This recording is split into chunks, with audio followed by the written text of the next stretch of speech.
Hello, sir. My name is Paolo Pligalumpan from HMS 1B. Let's start with this score. We have 28 and 32, 33 and 37, 38 and 42, 43 and 47, 48 and 52, 53 and 57. Let's move in the frequency. In 28 and 32, we have two frequency. And 33 and 37, we have 6. 38 and 42, we have 7.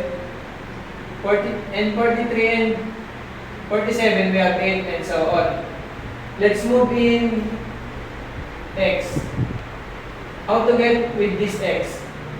Let's add this 28 plus 32 divided by 2 equals 30. 33 plus 37 divided by 2 equals 35. 38 plus 42 divided by 2 equals 40, and so on. Let's move in fx. How to get this fx? Which these two f and x, 2 times 30 equals 60. 60 times 35 equals 210. 7 and 40, 7 times 40, we have 280, and so on. Let's move in the LB, which is lowest boundary.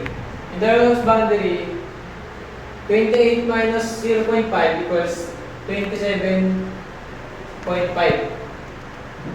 33 minus 0.5 equals 32.5. 38 minus 0.5 equals 37.5, and so on. Let's move in the CF. How to get this CF? Frequency, you need to move this frequency, first frequency in this CF, and add to the next number, which is 6. 2 plus 6 equals 8. 8 plus 7 equals 15. 15 plus 8 equals 23, and so on. And you need to add this all fx value, which is the result is 1270. Let's move into the mean. Summation of fx divided by 10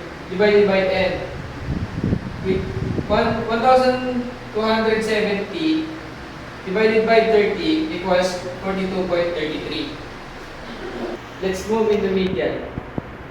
In this, you need to get this total number of frequency, which is 30 divided by 2 equals 15.